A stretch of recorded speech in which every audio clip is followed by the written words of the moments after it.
Good morning students. हमारा topic चल रहा था यूनिट्स ऑफ कंसंट्रेशन। एक बार इसको रिमाइंड कर लेते हैं। सबसे पहले हमने देखी थी मास परसेंटेज। इसका यूज कब करते हैं? जब हमारे सॉल्यूट और सॉल्वेंट दोनों ही सॉलिड स्टेट में होते हैं, तो तब मास परसेंटेज का यूज करते हैं। इसको डिनोट करते हैं W upon W, small w upon capital W।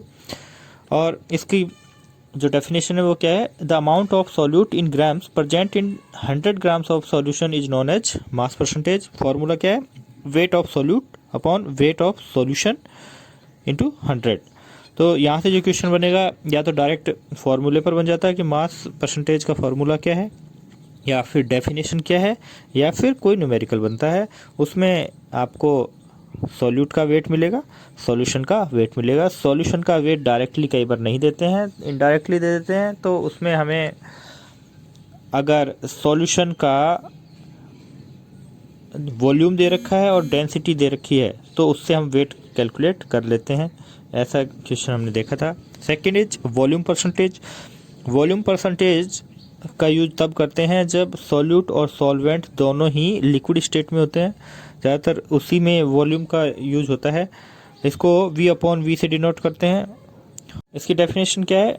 The number of millilitre of a solute present in 100 ml of solution is known as the volume percentage of the solution. और formula है volume of solute upon volume of solution into 100। यहाँ भी आपको 3 तरह के question बनते हैं, एक तो फॉर्मूले से रिलेटेड, या फिर डेफिनेशन, या फिर न्यूमेरिकल। न्यूमेरिकल में सॉल्यूट का वॉल्यूम मिलेगा और सॉल्यूशन का वॉल्यूम मिलेगा। सॉल्यूशन का वॉल्यूम डायरेक्ट नहीं दे रखा, तो फिर सॉल्यूशन का मास और डेंसिटी मिलेगी। Mass upon density is equal to volume होता है। ठीक है, इस तरह से हम कैलकुलेट कर लेते हैं। इससे रिलेटेड इस तरह के क्वेश्चन भी कई बार पूछ लेते हैं कि 25% W upon W aqueous solution of sugar, इसका मीनिंग क्या है? तो मैंने बताया था आपको कि एक्वस सॉल्यूशन ऑफ शुगर, यानी कि शुगर का वाटर में सॉल्यूशन है, एक्वस सॉल्यूशन है, और कितना 25% W अपॉन W से डिनोट कर रखा है। तो इसका मतलब क्या है? इसका सीधा सा मतलब है कि 25 ग्राम शुगर 75 ग्राम वाटर में डिजोल्व है। ठीक है, और 25 ग्राम क्या है? शुगर है। तब जाके हमें 100 ग्राम शुगर का एक्वस सॉल्यूशन ऑब्टेन हुआ है। और इसका क्या मतलब है? 25% V upon V aqueous solution of alcohol. तो इसका मतलब भी यही है कि 25 ml एल्कोहल डिजोल्व है किसमें? 75 ml वाटर में, एक्वस सॉल्यूशन है। तो इसका भी सीधा सही मतलब है कि 25 ml एल्कोहल 75 ml वाटर में डिजोल्व है, तब जाके हमें 100 ml एक्वस सॉल्यूशन ऑब्टेन हुआ है। किसका? एल्कोहल का। थर्ड है मास वॉल्यूम परसेंटेज। इसमें इसका यूज कब करते हैं? जब हमारा सॉल्वेंट तो लिक्विड है लेकिन सॉल्यूट कैसा है? सॉलिड है। तब मास वॉल्यूम परसेंटेज का यूज करते हैं। ये बड़ी इंपॉर्टेंट है। ज़्यादातर इसी तरह के सॉल्यूशन हम फॉर्मेशन करते हैं जिसमें सॉल्यूट तो होता है सॉलिड और सॉल्वेंट होता है लिक्विड। तो मास वॉल्यूम परसेंटेज का यूज करते हैं। मास वॉल्यूम परसेंटेज की डेफिनेशन, फॉर्मूला और न्यूमेरिकल, यहाँ से क्वेश्चन बनता है। मास वॉल्यूम परसेंटेज की डेफिनेशन क्या हो जाएगी? The weight of solute in grams present in 100 ml of the solution is known as the mass volume percentage of the solution. इसका फॉर्मूला क्या हो जाएगा? Weight of solute in grams upon volume of solution in ml into 100। तो इसके लिए अगर हमें इस तरह से पूछा जाए कि 25% W upon V aqueous solution of sugar. देखिए यहाँ क्या था? W अपॉन W, यहाँ W upon V, same line है। Aqueous solution of sugar, aqueous solution of sugar. लेकिन यहाँ देखना होगा हमें कि कंसंट्रेशन यूनिट क्या है। कंसंट्रेशन यूनिट है W अपॉन V, यानी कि मास वॉल्यूम परसेंटेज पूछ रहा है। तो इसके लिए 25% को किस तरह से शो करेंगे कि 25 ग्राम शुगर डिजोल्व है 100 ml वाटर में।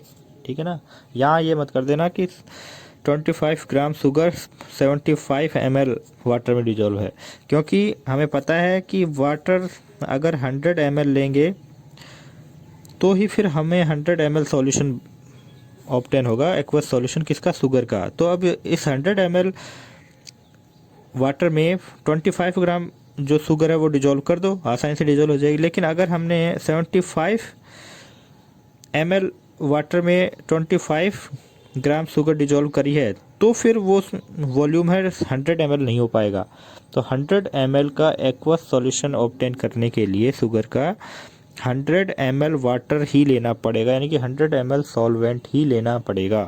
तो जब W/V कंसंट्रेशन यूनिट का यूज कर रहे हैं तो इसमें सॉल्वेंट और सॉल्यूशन का वॉल्यूम सेम रखना होता है।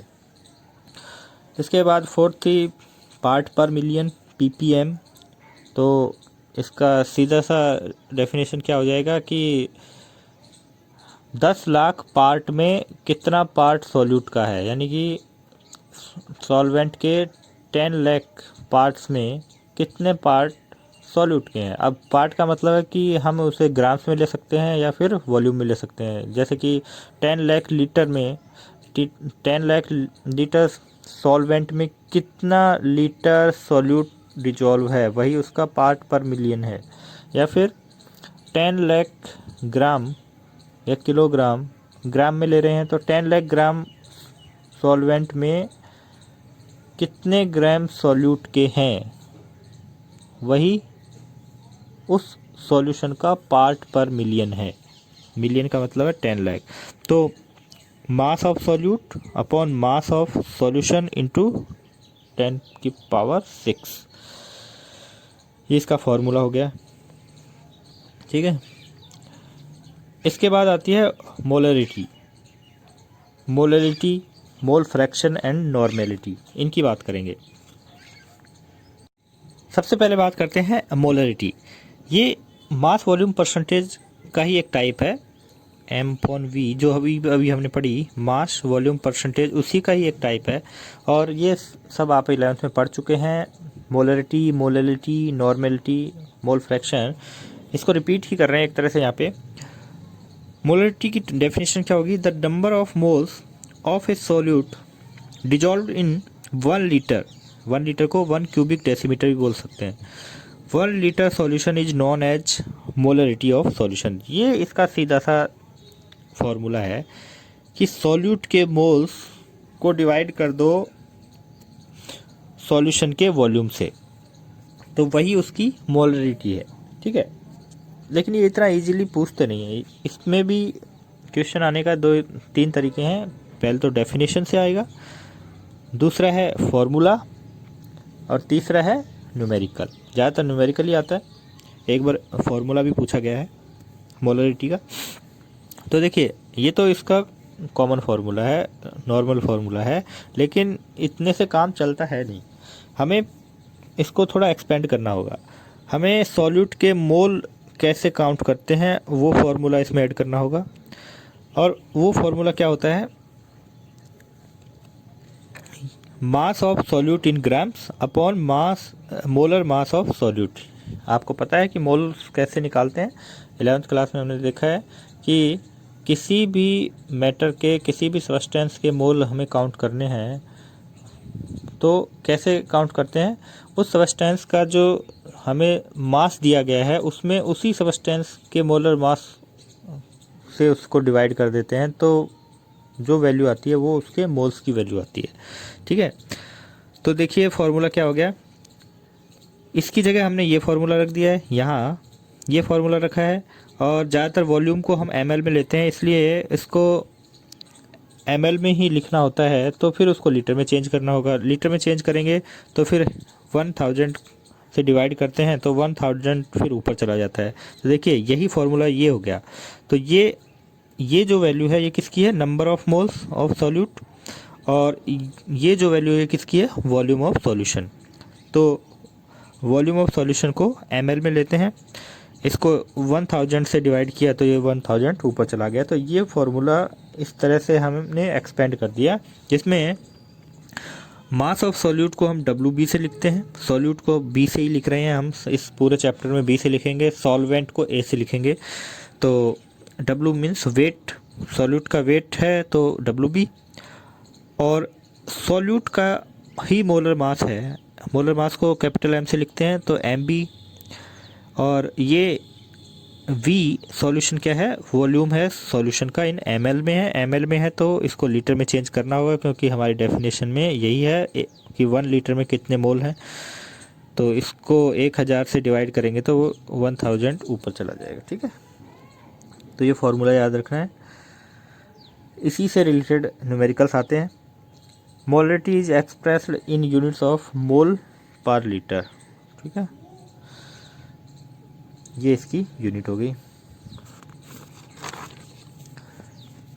इससे रिलेटेड एक न्यूमेरिकल देख लेते हैं। अब मैंने कहा कि 3 टाइप के क्वेश्चन होते हैं, डेफिनेशन, फॉर्मूला एंड न्यूमेरिकल। तो यहाँ देखिए, calculate the molarity of A solution containing 5 gram of NaOH dissolve in 500 ml of solution. तो मोलरिटी पूछी है तो उसका फॉर्मूला लिख लीजिए पहले, सबसे पहले। तो मास ऑफ सॉल्यूट की जगह क्या कर देंगे हम, मास ऑफ NaOH, यानी कि सॉल्यूट हमारा क्या है, सोडियम हाइड्रोक्साइड है, ये दे रखा है हमें। ठीक है, मोलर मास नहीं दे रखा है तो उस मोलर मास को हम काउंट कर सकते हैं। मोलर मास कैसे काउंट करते हैं, जो सॉल्यूट का मॉलिक्यूलर वेट होता है वही उसका मोलर मास हो जाएगा जब उसको ग्राम्स में लिख देंगे। ठीक है ना, NaOH का मॉलिक्यूलर वेट काउंट कर लो। वो कैसे काउंट करते हैं, जो इसमें एटम्स प्रेजेंट हैं उन एटम्स का एटॉमिक वेट ऐड कर दो। एटॉमिक वेट्स का सम ही उस मॉलिक्यूल का मॉलिक्यूलर वेट होगा, जिसे हम ग्राम्स में लिख देंगे तो वो क्या हो जाएगा, मॉलिक्यूलर मास हो जाएगा। जैसे सोडियम का एटॉमिक वेट होता है 23 प्लस ऑक्सीजन का होता है 16, 23 प्लस 16 प्लस हाइड्रोजन का होता है 1, 23 16 1, यानी कि टोटल कितना हो गया, 40 हो गया। तो NaOH का मॉलिक्यूलर वेट होता है 40 और उसको ग्राम्स में लिख देंगे तो वो उसका हो जाएगा मॉलिक्यूलर मास। ठीक है, और थर्ड वैल्यू जो हमें चाहिए थी अकॉर्डिंग टू फॉर्मूला, वो है volume of solution in ml। तो वो दे रखा है हमें, सॉल्यूशन का वॉल्यूम दे रखा है। तो ये सभी वैल्यूज हम फॉर्मूला में पुट करेंगे। मास ऑफ NaOH दे रखा है 5 ग्राम, मोलर मास हमने काउंट कर लिया 40, वॉल्यूम ऑफ सॉल्यूशन दे रखा है। जब इसको सॉल्व करते हैं तो 0.25 मोल पर लीटर ये मोलरिटी हमें ऑब्टेन होती है। एक फॉर्मूला यहाँ और देख लो, ये आपके काम आएगा, ज़्यादातर कंपटीशन एग्जाम्स में काम में आता है कि 2 सॉल्यूशंस को मिक्स कर देते हैं, दोनों ही सॉल्यूशन की आपको मोलरिटी दे रखी है, वॉल्यूम दे रखा है, और उनको मिक्स करके पूछते हैं कि अब ये जो मिक्सचर बना है, ये मिक्स विलियन है, सॉल्यूशन है, इसकी मोलरिटी बताइए। तो उसके लिए ये फॉर्मूला है कि जो फर्स्ट सॉल्यूशन है उसकी मोलरिटी और उसका volume plus second solution into second solution की मोलरिटी इंटू सेकंड सॉल्यूशन का volume upon sum of both solutions volume. ठीक है, तो ये फॉर्मूला है, ये याद रखना है। बड़ा इजी फॉर्मूला है, लेकिन कंपटीशन एग्जाम्स में इससे रिलेटेड बहुत बार क्वेश्चन आते हैं, बोर्ड एग्जाम में तो कभी आया नहीं है।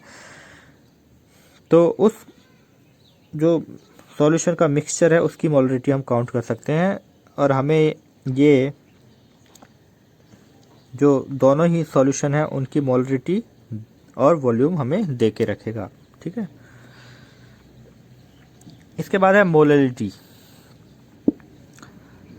ये टाइप है W/W टाइप कंसंट्रेशन का। ठीक है, और इसकी डेफिनेशन है the number of moles of a solute dissolved in 1000 gram और we can say 1 kilogram solvent is known as the molarity of solution. तो देखिए यहाँ पर हम क्या कह रहे हैं कि सॉल्यूट के मोल्स किस में डिजॉल्व हैं, सॉल्वेंट में। हम यहाँ सॉल्यूशन नाम नहीं ले रहे। ठीक है ना, तो ये ध्यान रखना है, यही गलती होती है सबसे ज़्यादा मोलरिटी की डेफिनेशन में। हम यहाँ सॉल्यूशन करके आ जाते हैं, सॉल्यूशन नहीं है, सॉल्वेंट है। सॉल्वेंट के 1 किलोग्राम में कितने सॉल्यूट के मोल्स डिजॉल्व हैं, वही उस सॉल्यूशन की मोलरिटी होती है। तो फॉर्मूला भी फिर इसी के अकॉर्डिंग बनेगा कि moles of solute upon mass of solvent in kg। KG में नहीं लिख रहे हैं, ज़्यादातर ग्राम्स में हम लैब में काम करते हैं, तो फिर 1000 से डिवाइड करेंगे इसको, 1000 ऊपर चला जाता है।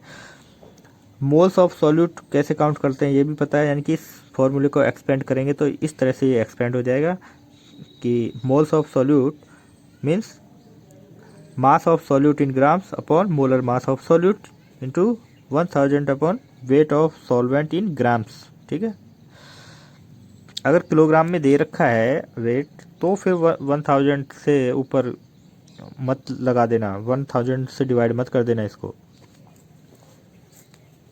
एक बार ऐसा हो चुका है कि ये यहाँ सॉल्वेंट का जो वेट है वो केजी में दे रखा था, लेकिन फॉर्मूले के अकॉर्डिंग आंख बंद करके ही चल पड़े, यहाँ रख दिया 2 kg और ऊपर 1000 भी लिख रहे हैं। ये 1000 लिखा ही इसलिए जाता है क्योंकि हमें सॉल्वेंट का वेट ग्राम्स में दिया है और उसको किलोग्राम में चेंज करना है। ठीक है ना, अगर किलोग्राम में ऑलरेडी दे रखा है तो फिर उसको चेंज करने की ज़रूरत नहीं है, यानी कि ऊपर 1000 लिखने की ज़रूरत नहीं है फॉर्मूले में। ये शॉर्ट फार्मूला है WB upon MB into 1000 upon WA। ये WA क्या है? Weight of solvent. तो सेकंड क्वेश्चन फार्मूले से आता है। थर्ड क्वेश्चन आता है इसका न्यूमेरिकल देख लेते हैं। Calculate the molality of 10% W upon W aqueous H2SO4 solution. तो देखिए मोलैलिटी पूछा है, उसका फॉर्मूला लिख लीजिए पहले, फिर थोड़ा इजी हो जाएगा कि क्या हमें दे रखा है और क्या पूछना चाह रहा है। तो देखिए हमें डायरेक्टली कोई भी वैल्यू नहीं दे रखी, लेकिन ये हमें W upon W unit of concentration दे रखी है 10%। तो हमें पता है कि ये ऊपर वाला जो शॉर्ट W है ये सॉल्यूट के लिए होता है और नीचे वाला किसके लिए होता है? सॉल्यूशन के लिए होता है, सॉल्वेंट के लिए नहीं होता। यानी कि हमें सॉल्यूट का वेट दे रखा है 10 ग्राम और सॉल्यूशन का वेट क्या हो गया? 100 ग्राम हो गया। ठीक है ना, तभी तो 10% बोल रहे हैं उसको कि 100 ग्राम सॉल्यूशन में 10 ग्राम सॉल्यूट डिजॉल्व है, इसीलिए 10% उसको बोला जा रहा है। सॉल्यूशन का वेट हमें पता है, लेकिन मोलैलिटी के लिए हमें किसका वेट चाहिए? सॉल्वेंट का चाहिए। तो सॉल्वेंट का वेट चाहिए तो हम क्या करेंगे? सॉल्यूशन के वेट में सॉल्यूट का वेट माइनस कर देंगे, तो किसका वेट आ जाएगा? सॉल्वेंट का आ जाएगा। तो 100 में से 10 माइनस कर देंगे तो 90 आएगा सॉल्वेंट का वेट। ठीक है, वेट ऑफ सॉल्वेंट यहाँ क्या लिखा हुआ है? 90 लिखा हुआ है। ठीक है, और हमें क्या चाहिए? मास ऑफ H2SO4, वो दे ही रखा है 10 ग्राम। मोलर मास ऑफ H2SO4 ये हमने काउंट किया 98 आता है। ज़्यादातर दे के रखते हैं और नहीं दे के रखें तो फिर हम काउंट कर सकते हैं इजीली इसके मॉलिक्यूलर वेट से। H2 2 हाइड्रोजन है, 2 प्लस सल्फ़र 16 होता है, तो 16 इसका एटॉमिक नंबर होता है। एटॉमिक नंबर का डबल क्या होता है? उसका एटॉमिक मास होता है, तो 32। और ऑक्सीजन कितने हैं? 4 ऑक्सीजन है, तो 4 ऑक्सीजन का एटॉमिक मास हम काउंट करके टोटल एटॉमिक मास को जोड़कर मॉलिक्यूलर मास हम काउंट कर लेते हैं। उस मॉलिक्यूलर मास को ग्राम्स में लिख देंगे तो वो क्या हो जाएगा? मॉलिक्यूलर मास हो जाएगा। 98 आता है। फॉर्मूले में सभी वैल्यूज रखती हैं, तो इसका ध्यान रखना है। 90 आएगा ये सॉल्वेंट ऑफ वेट, 100 मत कर देना, क्योंकि इसका मतलब होता है सॉल्यूशन का वेट, ना कि सॉल्वेंट का। हमें मोलैलिटी में चाहिए सॉल्वेंट का वेट, बस यही ध्यान रखना था, बाकी तो इजीली हम इसको कर देते हैं। ऐसा ही क्वेश्चन और देखते हैं। Calculate the molality of 93% W upon V H2SO4 solution.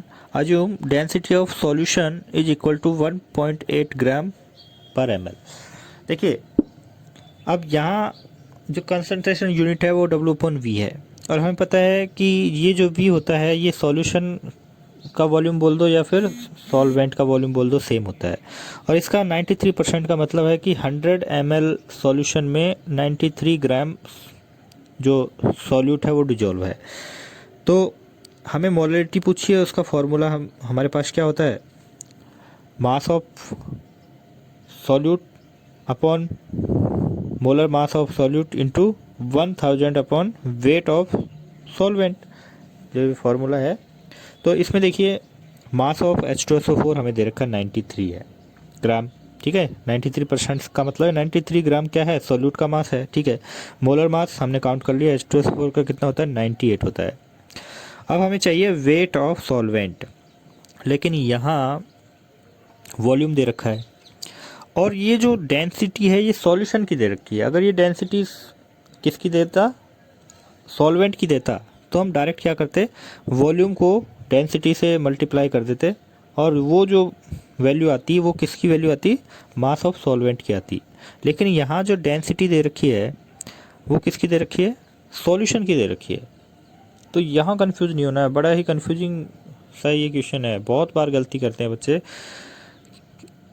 क्योंकि पहले मैं बता चुका होता हूँ कि ये जो वॉल्यूम है ये सॉल्यूशन और सॉल्वेंट दोनों का वॉल्यूम सेम होता है W/V कंसनट्रेशन में, तो डायरेक्ट ही क्या कर देते हैं 100 multiply by 1.8 is equal to mass of solute. लेकिन ऐसा नहीं होता, यहाँ देखना होता है कि ये डेंसिटी सॉल्यूशन की है या फिर सॉल्वेंट की। कई बार ये क्वेश्चन में सॉल्यूशन की लिख कर आ जाती है, कई बार सॉल्वेंट की लिख कर आ जाती है। अगर सॉल्यूशन की लिख कर आई है तो जो मास आएगा 100 को 1.8 से मल्टीप्लाई करने पर वो जो मास आएगा वो सॉल्यूशन का ही मास आएगा, ठीक है। और सॉल्यूशन का मास आ गया है तो उसको डिवाइड माइनस करना होगा किससे, सॉल्यूट के मास से, तब हमें सॉल्वेंट का मास ऑब्टेन होगा, ठीक है ना। अगर ये फिर से इसको रिपीट कर रहा हूँ, अगर ये डेंसिटी किसकी होती, सॉल्वेंट की होती, तो हम क्या करते, जो वॉल्यूम दे रखा है उसको सॉल्वेंट की डेंसिटी से मल्टीप्लाई कर देते हैं, क्योंकि सॉल्वेंट और सॉल्यूशन का वॉल्यूम तो सेम ही है ना। तो ये जो मास आता ये किसका आता, सॉल्वेंट का ही आता। लेकिन डेंसिटी किसकी दे रखी है, सॉल्यूशन की दे रखी है। तो 100 को अब 1.8 से यानी कि डेंसिटी से मल्टीप्लाई करेंगे तो ये जो मास आएगा ये सॉल्यूशन का आएगा। सॉल्यूशन का मास आ गया है, सॉल्वेंट का मास हमें पता है, सॉल्वेंट के मास को माइनस कर देंगे सॉल्यूशन के मास से तो सॉल्वेंट का मास आ जाएगा और उसको हम यहाँ लिख देते हैं 87। काउंट करेंगे तो 10.9 इस सॉल्यूशन की मोलैलिटी आ जाएगी, ठीक है ना। तो ये थी मोलैलिटी। नेक्स्ट वीडियो में हम 2 पॉइंट और देखेंगे, मोल फ्रैक्शन और नॉर्मेलिटी।